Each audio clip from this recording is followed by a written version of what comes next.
Hi, Lord of the Rings, The Rings of Power Season 2 Episode 4 aired this week and I actually really enjoyed this episode. It was a nice change of pace from the previous episodes of this season so far, which have been arguably a little bit slower. This one seemed to have a lot more going on in it, which means I've got a lot to talk about. If you enjoy this style of content, please give me a thumbs up and check out my other reviews as well. I'll leave those in the description box. So let's crack on with it. One thing that I always go on about in terms of talking about this series is how beautiful and stunning it looks all the time. And that did not disappoint in episode 4. It was just beautiful. So the episode opens with some really pretty scenery. Once again of Lindon. We've got some really pretty scenes and we do have the Elvish army marching on their quest to find Sauron. So we are in the pinnacle of the plot. This is the main motive for the elves at the moment. Find Sauron, hunt him down and get rid of him. And we are immediately greeted with a conversation between Galadriel and Elrond. Now there's a lot of conflict between these two. They used to be really good buddies, but now not so much. Understandably so. They have very different opinions on the Rings of Power. We get some really cool panoramic drone shots, which just means that you can see the world in more detail, and I love that. I like that style of footage. It's so fluid, you get to see more of the landscape, and it really brings the world together. They do that a lot in Eragon too, which I think is really effective. So I do like those drone shots. More of those, please. We also find that on the Elfish army's journey, a bridge has been struck down by lightning, so their path is officially blocked. Now Galadriel is pretty sure that this is the work of Sauron. I think she's probably right, which, if that is the case, that means that we are enlightened to another part of his abilities and the strength behind his power. He's clearly a very strong, powerful dude. For him to just destroy a bridge like that, that's some hench stuff. So therefore, they need to find another route. Now this is where Elrond and Galadriel have another bit of conflict. They're arguing quite a lot, these two, about which route to go. Because they do have a quicker route that is more dangerous, but then they have potentially a safer route, which is going to add another 2 weeks onto their journey, which is going to set them back even further. So this is part of Sauron's plan. He is wanting to put barriers in their way, slow them down, and make their journey much more dangerous. Now at this point, Galadriel's ring that she's wearing does some kind of really tingly thing, and she gets like this acid-induced vision, like she is tripping hard. But it seems like the rings amplify the powers of the person who is wearing them. So she was already pretty like mystical in the sense that she could see visions, but now these are really ramped up because of that ring. Like these visions are hardcore at this point. So she sees that there is going to be danger on the path that they have chosen to go down. However, when she says that to Elrond, he's like, bruh, I'm the commander, I get the last say. You're just a lieutenant. Proper tense vibes. Like you can cut the tension between those two with a knife. So they have to do what Elrond says, and they do go the more dangerous route, which we later find on in this episode was probably not the best decision, and they probably should have listened to Galadriel, but what can I say? I also noticed that in this season, Elrond's hair just seems to be growing longer and longer in each episode. We also see our good pal, the Stranger, or as I like to call him, Doppelganger Gandalf. He is searching for Nori and Poppy after the previous episode where he created this massive hurricane where they got whisked off in it to God knows where, and for sure in realistic terms that would have killed them, but because this is not realistic, they will have somehow survived. He meets a strange man with a very thriving beard who throws twigs at him, and the first thing that he says is, "I can see you found a goat." I might just try and use that as a greeting for whoever I next meet and see what the reaction is. Because I think the Stranger's reaction was pretty calm, all things considered. Now this character we will come back to in a moment, because although they are new to this series, they are not new to Lord of the Rings. The Stranger then gets eaten by a tree. Ouch. Bones be crushing.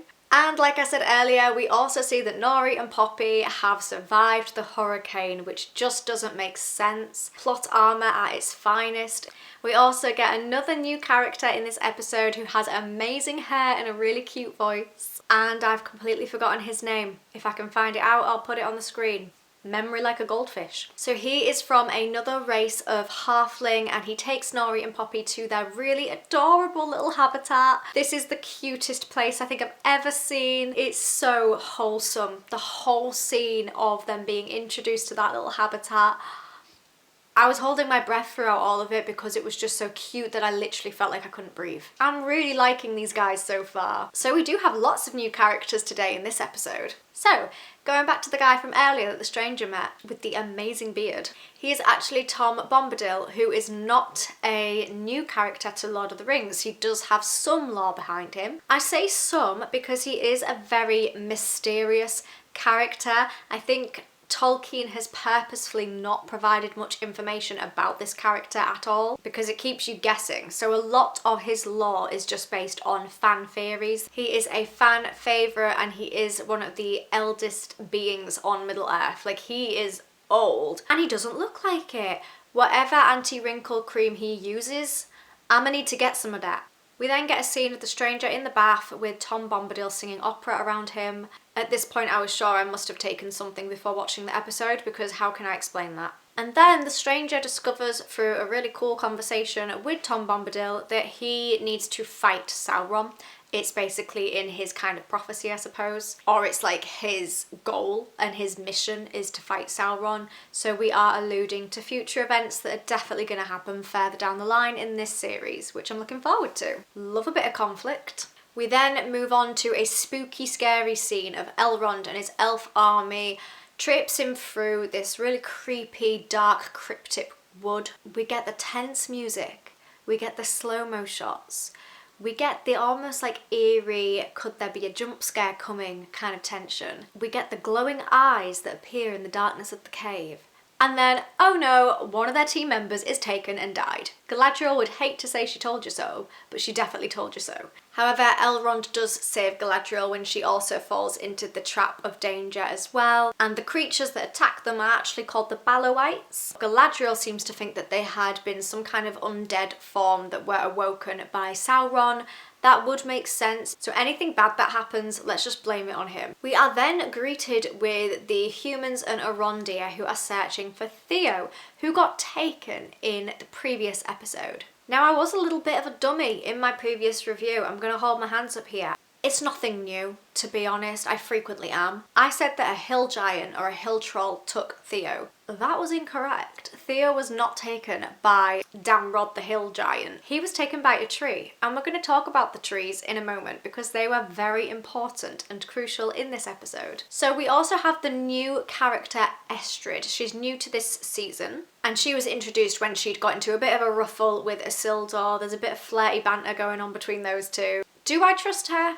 Not sure yet. However, Arondir definitely doesn't trust her because he interrogated her, manhandled her and found the mark of a dart upon her back that she was trying to burn away. So we definitely know that she's done some shady stuff in the past. And then there's a very relaxing scene where Arondir picks a pretty petal off the floor with a look of focus and concentration upon his face. Obviously that is foreshadowing the introduction of the tree creatures. We do see that Theo is alive, whoop! Thank goodness he didn't have the same fate as his mother, Rip Bronwyn. Estrid then fights a weird snake thing that comes emerging from the tar, and I think that the point of this scene is to show that she is perhaps a good character rather than a bad one. Because she could have escaped, Isildur and Arondir got taken by this snake thing, she could have just ran off and escaped, but she didn't.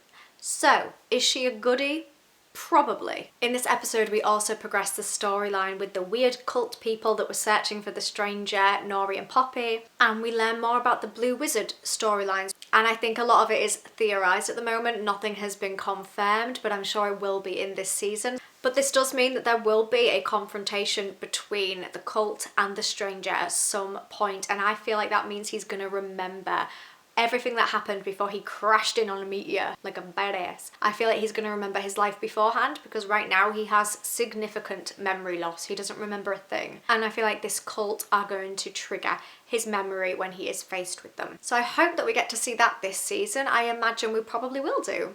Isildur tries to get a smoochy smooch, but instead he gets a sword held at him. Talk about rejection. If there's one way of rejecting a guy, that is the way to do it. Threaten them with a sword. They'll never come onto you again. Arondir does a really cool roly-poly to try and avoid the trees. So let's talk about the tree creatures now. So these angry trees are called the ents. They took Theo. Arondir manages to get the group out of a sticky situation by asking for forgiveness from the ents, saying that they also hate the orcs. The ents are very angry. It's justified. You wouldn't want to anger a tree. They are absolutely ginormous. There is no chance that you are surviving being crushed by a tree unless you are the stranger who somehow did that earlier this episode. And in Arondir's motivational speech to the trees, he is able to save Theo. So that is that very side storyline that was a little bit unnecessary. That's that wrapped up. Theo is saved, woo! He was only gone for one episode. There's a lot of lore around these trees, and the conversation between them and Arondir is quite emotive as well. They're just basically explaining their justification for being angry, everything that's happened to them, and again, they're really cool creatures in the whole Lord of the Rings history. So if you like a lot of Easter eggs for Lord of the Rings, then I feel like you'll like that scene. And I just thought the trees were cool. Estrid then sees her fiancé. She looks quite displeased that he is still alive, and therefore we have a little bit of a love triangle going on. I do feel like at some point her fiancé is going to die because he is a side character, and they've got to plant the seeds for Isildur and Estrid becoming a love item. You can't really do that if there's a fiancé in the way, so just get rid of him. There's also like a parting speech between Theo and Arondir where they both talk about the different quests and journeys that they're going to go on, which is going to lead them in different directions. Arondir does offer Theo to come and join him on his quest, but Theo says that he has some promises that he needs to keep and therefore he is going to stay. So I think that that is probably the end of those two characters conversing or interacting for quite a while, if not ever. And I don't really feel like we'll get that much from Theo now. I could be wrong, but I don't really feel like there's going to be that much more from him. I feel like his storyline is kind of finished or parked for the moment. We get a lot of foreshadowing from Galadriel in this episode because she does have these crazy visions going on. And there's this war or this battle that they keep hinting at that I think is going to come up towards the end of this season for sure, maybe even final episode. It looks final episode worthy. Like that looks like a finale battle with a cliffhanger at the end. Come on, Rings of Power, and make it happen. It's just fun seeing what her visions are and seeing how intense they are. Must be hard for her to deal with that. The episode starts to end when the orcs gang up on the elf army. We knew that that was going to happen at some point. We see just how powerful Galadriel's ring is when it actually heals an elf that has been shot with an arrow. That is some powerful magic going on. So Galadriel then gives Elrond the ring for safekeeping. Galadriel shows how amazingly skilled she is at archery when she takes on an entire orc army by herself, whipping out these crazy moves. She basically sacrifices herself in order for the rest of her team to run away and escape. Elrond still doesn't seem that happy with it at the end because he makes this really passive-aggressive comment about how she isn't sacrificing herself to save them, she's doing it to save the ring. I mean, get a grip, Elrond. She's keeping you alive. Don't be too sarky about it. And she's doing so well at fighting this orc army by herself until Adar grabs her. And that is where the episode ends. He also speaks to her in a different language. I'm sure it's probably the Elvish native language, because he is like a corrupted elf himself. But yeah, that was a really cool episode. I really enjoyed that. I already feel like I'm enjoying season 2 a bit more than season 1. I didn't think that was possible because I actually really enjoyed season 1. I know that Rings of Power got a lot of hate and a lot of complaints. I personally enjoyed it. I always have done. I think it's really pretty. I think it's a really wholesome series to watch. It's not too tense, but there also is conflict in there, which keeps you on the edge of your seat. It can be a bit slower in places, but sometimes that's fine. I don't have much negative to say about it. It could be a lot better. Most things could be. The majority of things are not perfect. Does perfect even exist? But yeah, I enjoyed this episode a lot. Episode 4 was probably my favourite episode of the season so far. The first 3 episodes were great. Episode 1 was good, but I think episode 4 just takes the biscuit for me as being the best one so far. It was just a lot more fast paced, a lot less of just people talking to each other. I feel like episodes 2 and 3, other than the crazy hurricane situation, it was a lot of people just talking. But I feel like a lot of stuff actually happened in episode 4, and I, for one, really enjoyed that. So that is my review of season 2, episode 4 of Lord of the Rings, Rings of Power. Now you've heard my opinions, what did you think? I am even more interested to know what your thoughts and opinions were on this episode, so please make sure to leave those in the comments below so that we can keep this conversation going. I will also link in the description box my review for episodes 1 to 3 of Rings of Power 2, and anything else that I think you might find interesting that's on my channel. Who knows what will be in the description box? I haven't decided yet. If you enjoyed this video, make sure to give it a thumbs up to let me know that you did. Come back next week for episode 5 review. And if you enjoy my content and you want to see more from me, then please subscribe because it's free and it means that you can see my videos a lot easier. Thank you so much for watching this video, I really appreciate it. I will see you next time, or rather you'll see me, and I hope that you have a wonderful rest of your day. Bye for now.